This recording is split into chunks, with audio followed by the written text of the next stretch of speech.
সময় টেলিভিশনে কর্মরত ৫ গণমাধ্যম কর্মীর একসঙ্গে চাকরি যাওয়ার ঘটনায় বৈষম্য বিরোধী ছাত্র আন্দোলনের আহ্বায়ক হাসনাত আবদুল্লাহর সংশ্লিষ্টতার অভিযোগ সামনে এসেছে।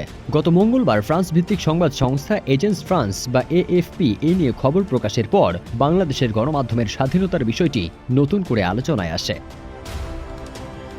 চাকরিচ্যুত ৫ জন টেলিভিশন চ্যানেলটির বিভিন্ন দায়িত্বশীল পদে ছিলেন। তাদের অভিযোগ, গত ১৮ ডিসেম্বর বৈষম্য বিরোধী ছাত্র আন্দোলনের শীর্ষ নেতা হাসনাত আবদুল্লাহ কয়েকজনকে নিয়ে সময় টিভির বিনিয়োগকারী প্রতিষ্ঠান সিটি গ্রুপের ব্যবস্থাপনা পরিচালকের সঙ্গে দেখা করেন এবং টিভি স্টেশনের ১০ জনের নামের একটি তালিকা দিয়ে তাদের চাকরিচ্যুত করতে চাপ দেন।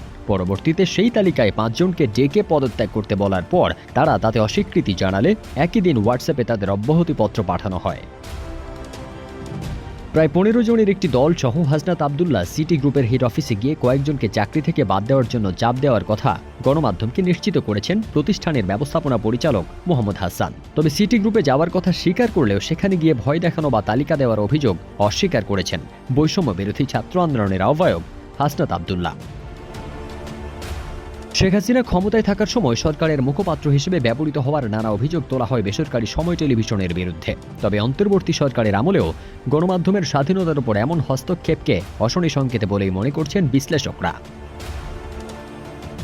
সময় টেলিভিশন থেকে চাকরিচ্যুতদের একজন ওমর ফারুক। তিনি চ্যানেলটির চিফ ইনপুট এডিটর হিসেবে কর্মরত ছিলেন। ওমর ফারুক বলেন, ১৮ তারিখের দিকে আমাদের বস জানান সিটি গ্রুপের হেড অফিসে সমন্বয়ক হাসনাত আবদুল্লাহ এবং তার কয়েকজন সহকর্মী গেছেন এবং ব্যবস্থাপনা কর্তৃপক্ষকে সময় টিভির ১০ জনের একটা লিস্ট দিয়ে তাদের অব্যাহতি দেওয়ার জন্য চাপ দিয়েছেন, আর তা করা না হলে সময় টিভি এবং সিটি গ্রুপের ক্ষতি হবে এমন হুমকিও দিয়েছেন।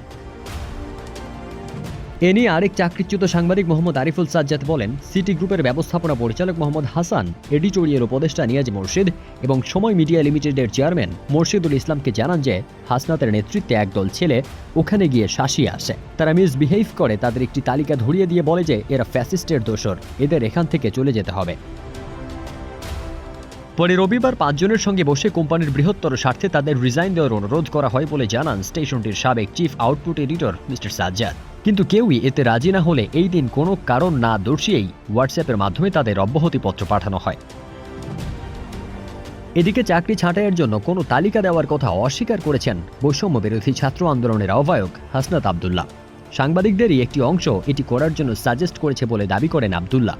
তিনি বলেন, আপনাদের জার্নালিস্টদেরই একটা বৃহৎ অংশ যারা ফ্যাক্ট বেসড জার্নালিজমের মধ্যে ছিল, প্রপাগান্ডা বেসড জার্নালিজমের মধ্যে ছিল না, ওই জার্নালিস্টরাই পরামর্শ দিয়েছে যে সিটি গ্রুপের ব্যবস্থাপনা পরিচালক মোহাম্মদ হাসানের সঙ্গে কথা বলতে পারেন।